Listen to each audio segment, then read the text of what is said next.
Suzuki is a name that stands for endurance, precision, and performance.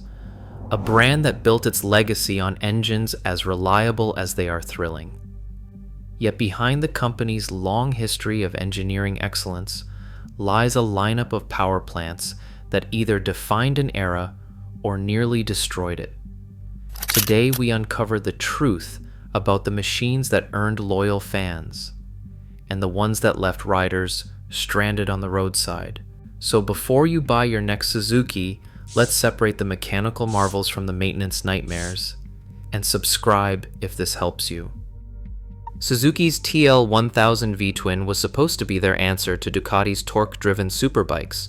On paper, it had all the right specs: liquid cooling, fuel injection, and buckets of mid-range grunt. In reality, it became infamous for one thing: clutch basket chutter. This internal damper failure caused nasty vibrations between 3,000 and 5,000 RPM, turning what should have been a smooth ride into a dental exam on wheels.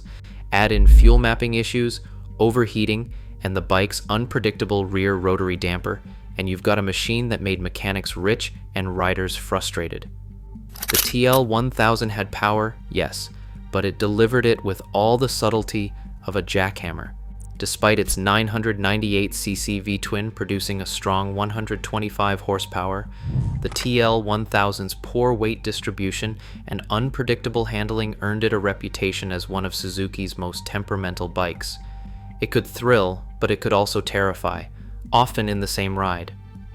The GSX-R1000 is a track legend, lightweight, sharp, and built for the corners. But the 2006 to 2008 engines had one chronic issue that haunts riders to this day: a faulty cam chain tensioner. When that part starts to fail, the engine produces a metallic rattle at idle that sends shivers down any rider's spine. Left unchecked, that sound turns into stretched chains and slip timing, a one-way ticket to a full rebuild. The tensioner's weak internal spring often lost pressure over time, allowing the chain to slack and skip teeth on the camshaft sprockets. Many owners replaced the factory unit with aftermarket or updated OEM parts, but early engines still suffered premature wear.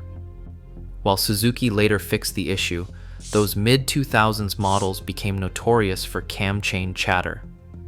The GSX-R1000 remains a thrilling performer, but for those years, its reliability didn't always match its razor-sharp handling. Now, before you get angry, hear this one out.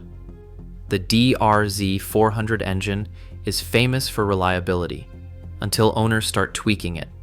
This dual-sport single thrives on simplicity, but add big-bore kits, cheap aftermarket cams, or skip valve checks, and the top end goes south faster than a snowbird in November.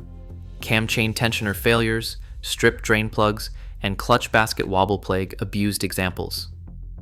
The stock 398 cubic centimeter liquid-cooled single-cylinder engine is nearly bulletproof when left alone, often surpassing 50,000 miles with regular oil changes and valve inspections. But once modified, its narrow oil passages and high compression make it unforgiving to neglect. Many riders replace the stock automatic cam chain tensioner with a manual one to avoid catastrophic failure, a common preventative upgrade among DR-Z owners. In short, the DR-Z 400's engine can last decades in stock form, but for weekend mechanics chasing extra horsepower, it's a ticking time bomb with handlebars. Ask any motorcycle mechanic about Suzuki's 645 cubic centimeter V-twin, and they'll probably just smile. This engine, found in the SV650 and V-Strom 650, has achieved near-mythic status. It's forgiving, torquey, and refuses to die, often logging over 100,000 miles with little more than oil and filter changes. The narrow 90-degree design gives it the soul of a V-twin and the dependability of a lawnmower. No major flaws, no fragile internals, and a power band that feels like butter. First introduced in 1999, this engine became Suzuki's workhorse, praised for its smooth fueling, broad torque curve, and minimal vibration. The dual overhead cam setup, liquid cooling, and proven fuel injection make it both efficient and nearly maintenance-free. Even with hard use, owners report no significant wear on internal components. For new riders, commuters, or veterans who just want a bike that starts every morning, the 645 cubic centimeter V-twin remains one of Suzuki's finest mechanical achievements, dependable, lively, and nearly indestructible.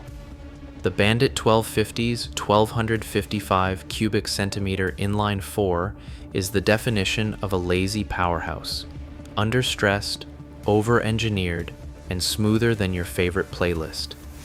Tuned for mid-range torque rather than peak horsepower, it delivers effortless roll-on acceleration and decade-long reliability. Owners routinely push these engines past 150,000 miles with nothing but routine maintenance. The hydraulic lifters mean no valve adjust headaches, and its cooling system is virtually bomb-proof. It's not flashy, but it's a tank, the kind of engine that makes you wonder why Suzuki ever bothered replacing it.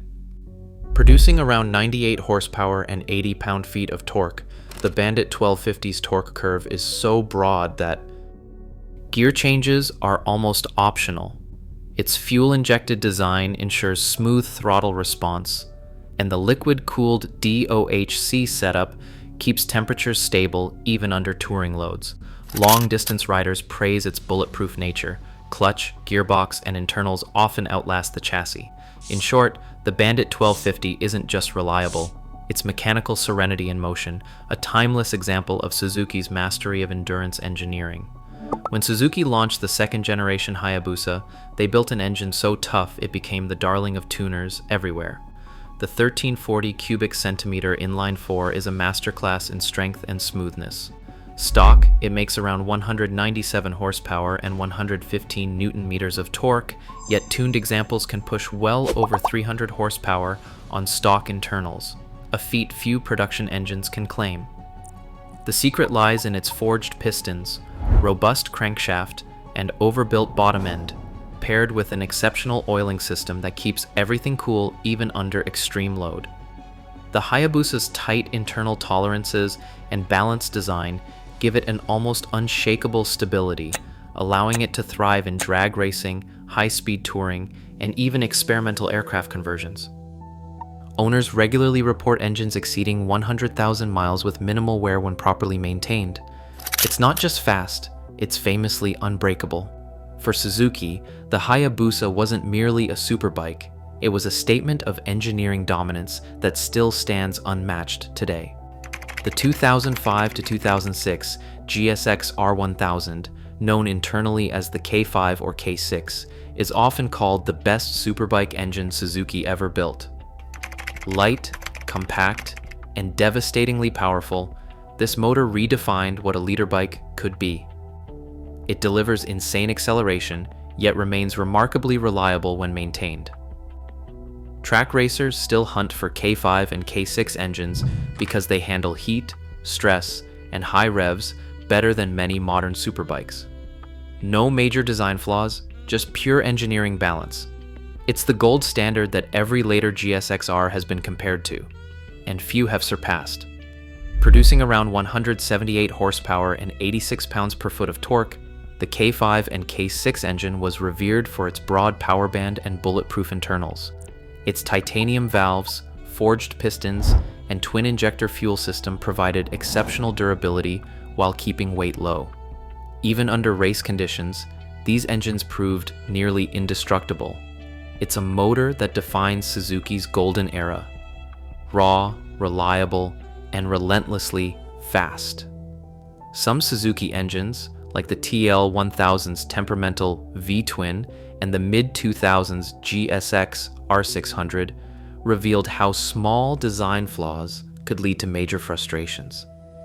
Others, such as the SV650's legendary 645 cubic centimeter V-twin and the Hayabusa's indestructible 1340 cubic centimeter powerhouse, earned eternal respect for their unmatched durability and smooth performance.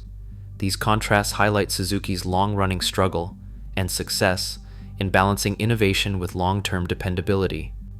While some issues stemmed from engineering risks taken in pursuit of performance, Others came down to how riders maintained and modified their machines. The reality is clear. No engine is flawless, but Suzuki's best designs have stood the test of time across decades and continents. For today's buyers, reliability records, owner experiences, and proper maintenance remain the key to smart ownership. Suzuki's history proves one thing: when you choose wisely, you're not just buying a motorcycle, you're investing in an engine built to last.